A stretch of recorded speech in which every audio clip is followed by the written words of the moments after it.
This is Graffiti Artistry, the occupation of an urban art. They tell us that this is our community in our city, but when it comes to expressing ourselves in it, it's illegal.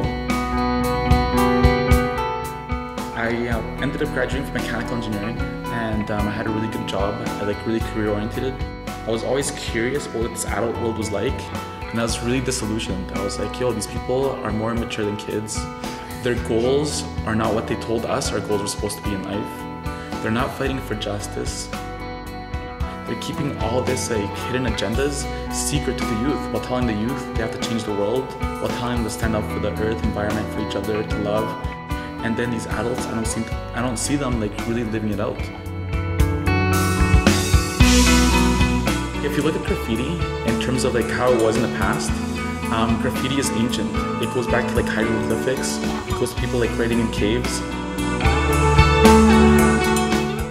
Graffiti is described as an unauthorized inscription or figure that is written, scratched, affixed, or painted on a public or private surface without permission. Carlos, however, had a different definition.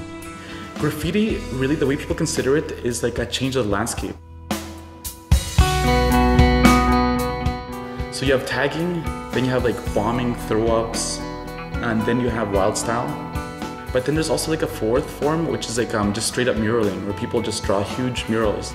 And tagging is just kind of you're writing words, you're writing your name, you're writing something, but it's just a line. It's just it's a font kind of thing, and the font can be really complicated or it could be really stylized.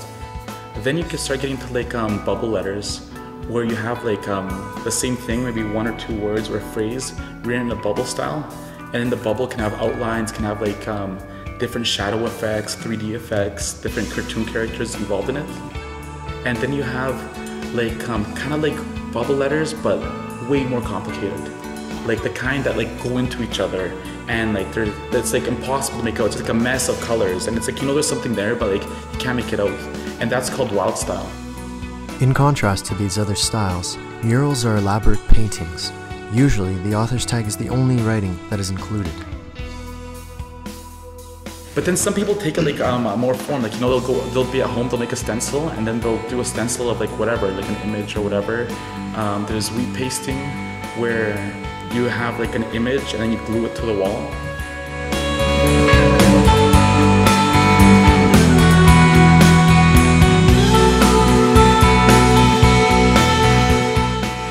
You could be sitting beside a graffiti writer and have no idea. And it could be a man, a woman, it could be a really young person, or it could be old. Who starts doing graffiti is different from who ends up doing graffiti.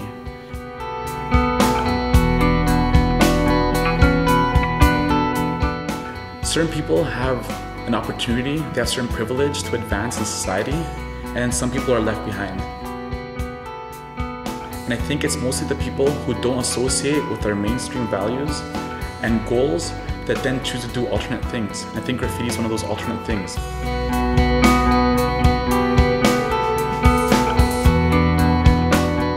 There's an infinite amount of motivations. Some people, it's just purely an expression of art. Other people have a need to express themselves publicly. Other people are attracted to the lifestyle.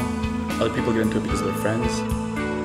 I think it's a pretty good fundamental origin for having lack of voice that people don't understand. They're oh, graffiti is just vandalism, but they don't understand how much oppression there is already. People who are I guess marginalized, I guess. If you look at gang culture and graffiti, their graffiti has nothing to do with aesthetics. Nothing. They are putting a message on there, and the message speaks for itself. If you look at graffiti writing, it's something that's usually done late at night, and it's usually something you do on your own, and then you do it publicly. But when you do it publicly, nobody's there to see you do it. And then afterwards, it's there, semi-permanently, and people don't know who did it. So if you look at graffiti, it's illegal. So if you're going to be practicing something that's illegal, you can't do it in the broad. You can't just openly do it. If you choose to openly do it, it's so defined that maybe you want to do that, right? Graffiti is innately a method of communicating to others. In order for the message to be seen, the performance of graffiti is subject to some factors. First of all, we have high visibility and permanence. The graffiti writer wants his work to be seen and be seen over a long period of time. The purpose of the message is also very important in the graffiti writer's decision of which environment he will place his piece.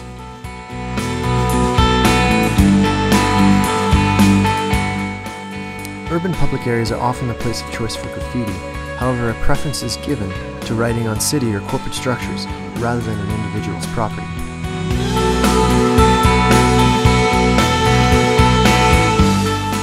Sometimes artists do paint graffiti within secure areas for the added challenge and status, as well as the message it sends.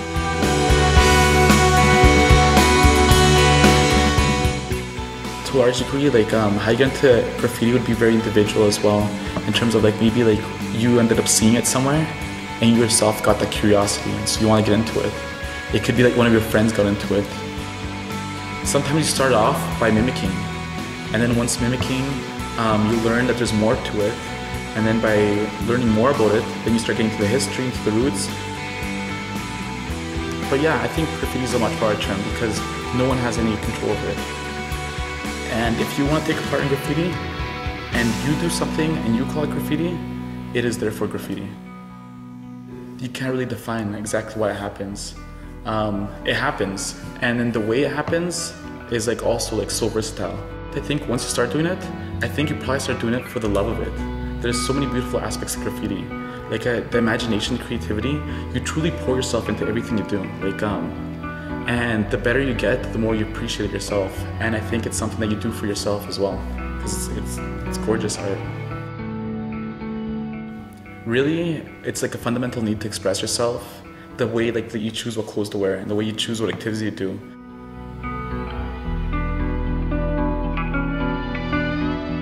You started seeing graffiti in different ways, big public messages, especially during times of popular movements. When people got together and were fighting together for a common cause, then you would see messages that were directed to the big public. And so then those messages could be resist, could be stand up, fight for freedom. It could be we will win, we will overcome.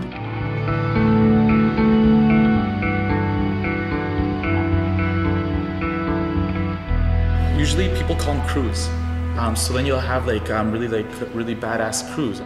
And a crew is even a nice name to call. So you could be we'd be the OC crew, the occupational OT crew, the OT crew. So then it sounds cool already, right?